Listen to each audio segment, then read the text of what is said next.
ಎಲ್ಲ ಮಹಿಳೆಯರಿಗೆ ಕರಾಳ ದಿನ. ನಾವೆಲ್ಲರೂ ಅವತ್ತು ಸಂಸತ್ತಿನಲ್ಲಿ ನಾರಿ ಶಕ್ತಿ ಅಧಿನಿಯಮ ಅಂದರೆ ಲೋಕಸಭೆ ಮತ್ತು ವಿಧಾನಸಭೆಗಳಲ್ಲಿ 33% ಪರಿಶಿಷ್ಟ ಜಾತಿ ಮತ್ತು ಪರಿಶಿಷ್ಟ ಸಂಘಟನೆಗಳನ್ನು ಒಳಗೊಂಡು ಕೊಡ್ತಾರೆ ಅಂತ ಹೇಳಿ ಕಾಯ್ತಾ ಇದ್ವಿ. ನಮಗೆಲ್ಲರಿಗೂ ಇಡೀ ಲೋಕಸಭೆ ಸರ್ವಾನುಮತದಿಂದ ಈ ಮಸೂದೆಯನ್ನು ಅಂಗೀಕಾರ ಮಾಡ್ತದೆ, ಎಲ್ಲರಿಗೂ ಮಹಿಳೆಯರಿಗೆ ಹಕ್ಕು ಕೊಡುವುದು ಬೇಕಾಗಿದೆ ಅಂತ ತಿಳ್ಕೊಂಡಿದ್ವಿ.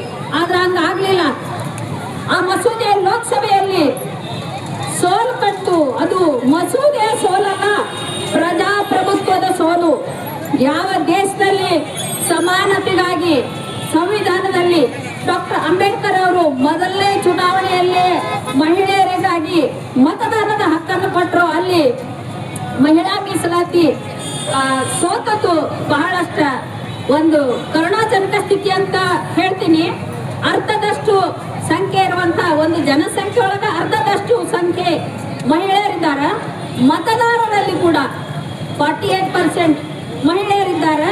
ಅನೇಕ ಚುನಾವಣೆಗಳಲ್ಲಿ ಮಹಿಳಾ ಮತದಾರರೇ ನಿರ್ಣಾಯಕರಾಗಿದ್ದಾರೆ.